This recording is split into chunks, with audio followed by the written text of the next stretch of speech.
Assalamualaikum warahmatullahi wabarakatuh. Wabihi nasta'inu ala umri dunya watin. Assalatu wassalamu ala asrofil anbiya'i wal mursalin. Sayyidina wa maulana Muhammadin. Amma ba'du. Yang terhormat Bapak Ibu Dewan Juri, yang saya hormati Bapak dan Ibu Guru, serta teman-teman peserta lomba khitobah yang saya sayangi dan saya banggakan. Marilah kita panjatkan puji syukur kehadirat Allah Subhanahu wa Ta'ala yang telah melimpahkan rahmat dan hidayahnya sehingga kita bisa berkumpul, bermuajaah pada kesempatan yang penuh barokah ini dalam keadaan sehat walafiat.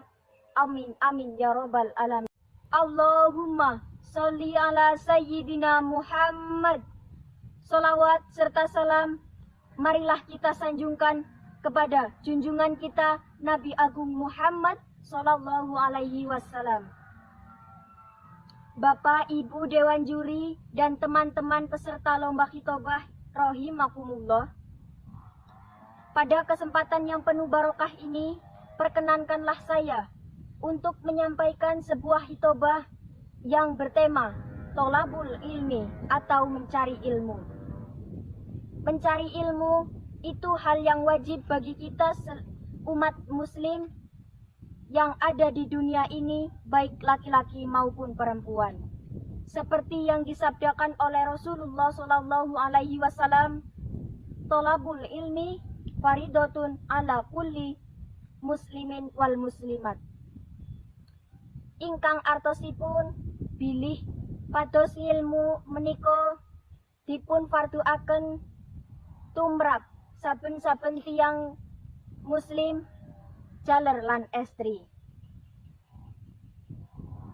Namun teman-teman, banyak sekali hal yang sangat memprihatinkan yang terjadi di sekitar kita. Contohnya, lulus SD malu mengaji, sibuk main HP sampai lupa ngaji.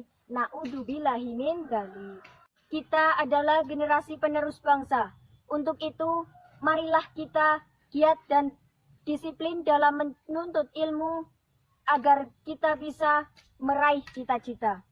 Ngomong-ngomong soal cita-cita, setinggi apapun cita-cita yang kita miliki, insya Allah akan bisa tercapai apabila kita memiliki ilmunya. Jadi, untuk meraih cita-cita, kita harus memiliki ilmu. Mumpung kita masih muda, marilah kita giat dan disiplin dalam mencari ilmu agar kelak kita bisa bermanfaat bagi orang tua. Sekian yang dapat saya sampaikan. Apabila ada tutur kata yang kurang berkenan, saya meminta maaf setulus-tulusnya. Ke kota baru naik perahu, pulangnya naik delman. Bapak-bapak, ibu-ibu, kesalahan mohon dimaafkan. Wabillahi taufik wal hidayah. Wassalamualaikum warahmatullahi wabarakatuh.